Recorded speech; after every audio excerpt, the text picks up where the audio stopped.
بسم الله الرحمن الرحيم. أنا كما قاعد إبراهيم بروح روبلي بالغدا وحن هالكلام عن كير هذا الدنيا عن حقاوي في بيتك عن أوجين تاريخ الدرنبة إن عن وحوق الشيء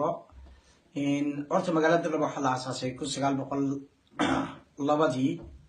مركز واحد مكي أو لبدأ حديث كترين بسوق على مجال الدرنبة وأنا لوكسون يعني عدي مجال الدرنبة اللي هنشيء إسكاله عدي سعري dad Soomaaliya reer Ciisa iyo gurguraayay hay wixii saxeexay Francisca iyo waqtigii minir kala saxeexay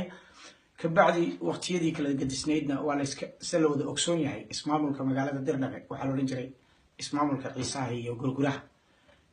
waxa aniga mugdi ugu abuurtaan garan waayay taariikhdan oramada halkay ka soo gashay waxay sheeganayaan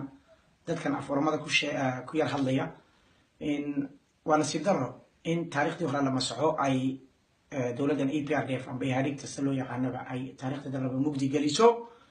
markii ay opidiodo good office-keega isticmaalaysa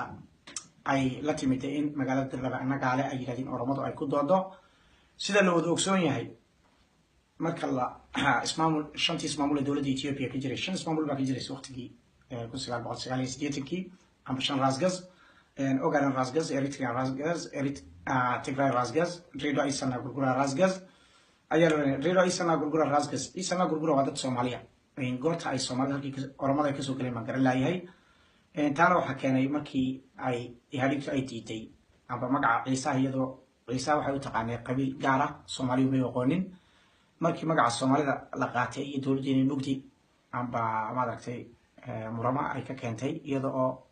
u janjeerisa xagga oramada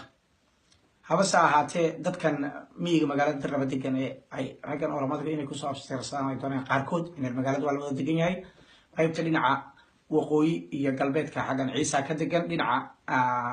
bariga iyo koonfurtana waxa degan gurguri iyo reer kale Madigaan oo af oramo ku hadla kolkaas waxaan garan lahay ninka oramo ee Dirnabe ku soo abtirsanay ninka oramo haramaayo horteed ma degana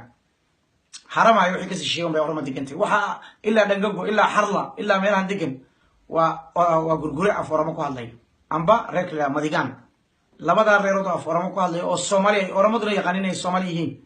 inay maanta nasiib dar ay sheegtaan hadii uu ninkani ku soo abtirsanay ereyga la yiraahdo ganda af Soomaaliga ganda umarna amba reerka ganda xaafado kale oo dhiganta af Soomaaliga ay af oramo kala timaayeen labada afood way isgalaan garaad lagu sheegay waa garaadkii gandagaradan iyo waxay sheegaan waa dadkii Soomaalida aforamada ku hadlayo in beertan iyo dadka Soomaalida ba galisay hadii laga helo meelaha kolka raggan oramo ee magaalada